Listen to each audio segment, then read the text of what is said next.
Ok, dans cette vidéo, je vais essayer d'expliquer rapidement la partie euh, étudiant. Voilà, donc quand un étudiant arrive sur le site, quelles sont les actions principales, comment ça fonctionne au niveau des étudiants. Donc d'abord, à l'accueil du site, nous avons les modules de formation qui s'affichent. Donc ici, nous avons les modules d'informatique, programme, mathématiques, comptabilité, etc. Donc, dans chaque module, nous avons des cours qui sont présents. Donc, quand un étudiant choisit ce module-là, il peut suivre plusieurs cours qui avaient été ajoutés par les professeurs dans ce module-là. Voilà, donc on peut voir sur le module le nom, une image qui reflète un peu le module, un petit résumé du module qui s'affiche ici. Et nous avons ici la valeur le montant, le coût du module. Et puis nous avons aussi ici un bouton pour acheter, pour aller sur la page d'achat, et le nombre de vues totales du module. Et aussi ici nous avons comment dire, le pourcentage de vues, voilà, du module par rapport à l'ensemble de tous les modules sur le site.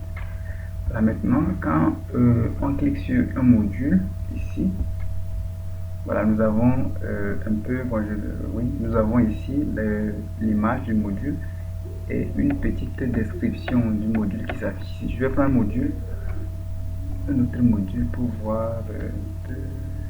Voilà, ça là c'est bon. Voilà, donc quand on prend ce module ici, nous avons l'image et juste à côté nous avons le nom du module qui s'affiche ici, comptabilité. Et maintenant la description qui est faite au niveau du module lorsque vous, en tant qu'administrateur, vous étiez en train de l'ajouter. Donc c'est la description. Donc ici, ce n'est pas la description du cours, mais la description du module. Quand on prend le module comptabilité, quels sont les cours qu'on va retrouver à l'intérieur, les cours que les professeurs vont ajouter à l'intérieur, le contenu global du module vont s'afficher ici. Donc c'est à l'administrateur de créer ces modules là et de mettre un peu de détail qui va s'afficher ici pour l'étudiant. Donc ici on peut cliquer sur acheter le module, et bon, ici pour le moment je ne suis pas connecté, donc automatiquement on me dit connectez-vous avant de procéder à l'achat. Donc je ne peux pas acheter sans que je ne suis pas connecté. Donc ici je vais me connecter. Maintenant, je suppose que je suis nouveau sur le site, donc il va falloir que je crée un compte d'abord. Je vais essayer de m'inscrire. Voilà, ici, tu avais soulevé une question à propos du bouton valider et puis annuler. Donc, ça ne s'affiche pas par défaut. Pourquoi? Parce que certaines informations ne sont pas encore valides ici. Donc, on ne peut pas accéder au bouton pour valider. Donc, je vais commencer par faire l'inscription. Je vais choisir par exemple Amazon, profil, profession, informaticien, pays, France. J'espère que tu as su que Kofi est parti en France, c'est pourquoi je mets France là-bas. Mot de passe, je vais mettre F. Voilà, tu vas voir ici que lorsque le mot de passe, tu as mis le mot de passe et que ce mot de passe qui est mis ici n'est pas conforme à ce qui est ici, alors là ça va faire sortir ce message mot de passe non identique. Donc je vais remettre F ici et là je vois qu'on me dit mot de passe identique. Là je peux continuer. Voilà, ici jusqu'alors on ne voit pas le bouton valider. Voilà, donc je mets F, donc programme@gmail.com, ok, sexe masculin. Ici je vais mettre une image comme ça, ok. Voilà, et je vais choisir un module. Je vais choisir le module comptabilité. Ok. Maintenant, je vois toujours que le module, le bouton ajouter n'est pas visible. Pourquoi? Parce qu'il y a un élément ici, surtout l'email. Il y a déjà l'email là dans la base de données. Un utilisateur a déjà fait l'inscription avec cet email, donc ça ne peut plus passer. On ne peut pas faire une inscription deux fois avec le même email. C'est pas possible. En tout cas, c'est pas une bonne idée. Donc, je vais changer un peu l'email. Je vais mettre 2 et automatiquement, je vois que le bouton valider et puis annuler s'affiche en bas. Alors, l'étudiant peut continuer par valider son inscription. Voilà. Et automatiquement, après validation, le compte est créé. Nous avons l'image l'image de profil de l'étudiant ici. Et puis, nous avons le montant du module choisi. Et on peut payer plus tard ou bien payer par Western Union. Donc ici, comme il n'y a pas de connexion sur ma machine locale, ici, tu ne peux pas voir le bouton de PayPal. Donc ici, normalement, c'est le bouton de PayPal qui s'affiche ici. Et ici, nous avons aussi l'option payer par Western Union. Donc, quand je vais payer je vais cliquer sur payer par Western Union.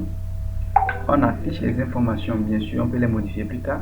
On affiche les informations dont l'étudiant aura besoin pour t'envoyer l'argent par Western Union ou bien par d'autres moyens. Voilà, donc ici j'ai précisé en bas, scanner le reçu de paiement Western Union et envoyer-le sur l'adresse suivante. Donc, dès que l'étudiant aurait fait les opérations bancaires et qu'il vous a envoyé l'argent, il va falloir envoyer les preuves. Voilà, donc il envoie les preuves, etc. Et il va préciser dans l'email son nom, son prénom, son email et le nom du module qu'il a choisi. Comme ça, vous, en tant qu'administrateur, vous pouvez maintenant l'insérer manuellement. Et il peut commencer maintenant par suivre le cours. Je reviens un peu en arrière. Donc ici, voilà, on peut payer plus tard. Supposons que la personne a fait l'inscription mais ne veut pas payer le module. Donc, il peut cliquer sur payer plus tard. Voilà, et il revient sur le site. Comme ça. Donc, tu vas remarquer ici que les menus ont changé. À part laquelle nous avons mes modules, mes cours, mes exercices, mes discussions, fonctionnalités, etc. Donc, quand on prend mes modules, donc ici, c'est un nouveau utilisateur. Donc, il avait choisi un seul module. Pour le moment, il n'a qu'un seul module à suivre. C'est le module comptabilité. Donc, quand il choisit comptabilité, il voit un peu le prix du module et puis le détail. Ce truc s'affiche parce qu'il n'a pas encore payé. Si c'est qu'il avait déjà payé, on allait voir d'autres choses. Oui, bon, c'est ça. C'est ce qu'il voit ici en fait. Il voit les détails du module qu'il a choisi et il peut payer maintenant. Si c'est qu'il avait déjà payé, il n'y aura plus le bouton payer. Voilà. Même chose au niveau des coûts. Mes coûts, quand on prend un module, on peut avoir plusieurs cours qui sont contenus dans ce module-là. Donc, quand je vais choisir module comptabilité, je vais voir les cours de mon module comptabilité. Je ne peux pas voir ces cours parce que je n'ai pas encore payé. L'étudiant là qui est connecté actuellement n'a pas encore payé. Donc, il ne peut pas voir le contenu de ce module. Donc, dès qu'il paie pour ce module-là, le module serait activé et puis il peut voir le contenu du cours, cliquer sur ça, suivre les cours, etc. Même chose au niveau de l'exercice, on choisit un module et on voit les exercices qui ont été proposés par le professeur. Voilà, donc mes discussions, fonctionnalités. Donc voilà la fonctionnalité globale, surtout au niveau des utilisateurs, des étudiants du site, à ce niveau. Maintenant, je vais faire une simulation d'activation de ce module-là. Je vais essayer d'activer ce module. Je vais supposer que l'étudiant a payé pour ce module comptabilité. Donc, je rentre dans la base, je vais voir,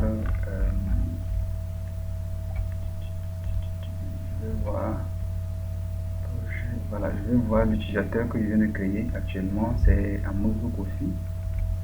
Il a pour ID 17, donc je vais aller chercher son achat. ID 17, ID 17 ici, donc je vais modifier paiement, je vais mettre ça à 1, comme ça le module serait activé. Voilà, donc je reviens sur le site, j'actualise. Et maintenant, qu'est-ce que j'ai? Voilà, j'ai ici, vous voyez que ça change un peu. J'ai maintenant titre de l'exercice, cours, contenu, à faire avant, votre réponse, note de professeur, correction du professeur, etc. Donc ici, pour le moment, il n'y a pas de cours lié au module comptabilité. Donc aucun professeur n'a ajouté un cours pour la comptabilité, ou bien tu n'as pas encore créé un professeur pour ajouter les cours de comptabilité. Donc je vais le faire rapidement dans un autre navigateur. On va ajouter un cours, on va créer un professeur et lui attribuer ça. Donc je vais ici, je vais me connecter en tant que professeur.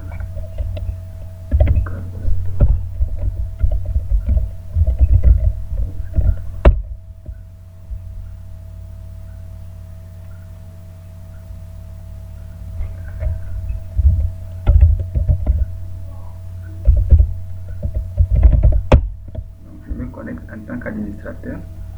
Et là, j'ai des professeurs ici. Donc, je vais dire que ce professeur test, je vais ajouter un module comptabilité à ce professeur. Je l'avais déjà créé, donc je vais ajouter un module. Il peut aussi dispenser des cours de comptabilité, donc je l'ajoute. Je pense que c'est bon. Maintenant, je vais me connecter en tant que professeur. Je vais mettre ici test.com et je vais mettre test. Voilà, là ici je me suis connecté en tant que professeur. Je peux ajouter un cours.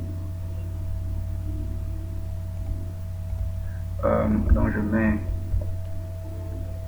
introduction à la comptabilité. Les vidéos, bon, je vais choisir un fichier au hasard comme ça. C'est pas un fichier vidéo quand même, mais bon. Et puis je vais choisir le module comptabilité qu'on vient d'ajouter à ce professeur ici. Et je fais ici quoi? Une petite bon, le plan du cours, le plan du cours, le plan du cours de l'introduction à la comptabilité. Voilà, donc ici le plan va se trouver ici. Et ce que tu disais que bon, on devait faire une petite description, on peut le faire par vidéo. On peut faire la description et ajouter d'autres vidéos et nommer ça description ou bien introduction au cours, etc. en vidéo, et ensuite les contenus du cours. Et juste dès que tout ça est fait, on va valider. On valide l'ajout du cours. Est-ce que c'est ajouter ça?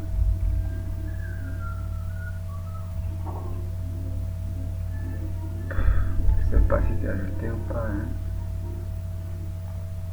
Je vais vérifier. Donc il y avait un souci.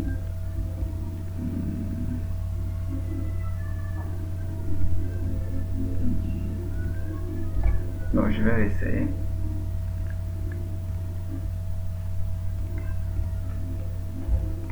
Module comptabilité. En fait, il se peut que j'ai supprimé le ID du module avant parce que c'est une ancienne base de données. Donc c'est peut-être normal. Voilà, j'ai supprimé quelque chose de la base de données, mais c'est pas grave. Ok, bon, c'est ça. Quand l'étudiant est connecté, il va voir ses cours. Quand on clique sur un module, quand je clique ici sur mes cours et que je choisis comptabilité, je vois l'intérieur. Voilà, c'est ça. Voilà. Donc ici, il y avait déjà des cours de comptabilité liés à la matière comptabilité, c'est ce que je viens d'ajouter. Donc ici, on peut cliquer sur le contenu et voir maintenant le cours lié, voilà, à la comptabilité, etc. Ici, donc nous avons ici deux cours liés à la comptabilité. Ici, pour le moment, il n'y a aucun exercice lié. Donc au niveau des cours, il y a deux cours qui ont été ajoutés, de nouveaux cours de comptabilité. Ok, donc voilà. Ici dessus, donc c'est comme ça. La vidéo va s'afficher ici. C'est un fichier vidéo qui va apparaître ici. Et il peut suivre le cours vidéo. Voilà, donc c'est comme ça au niveau des étudiants. Donc je vais faire une autre vidéo pour expliquer côté administrateur.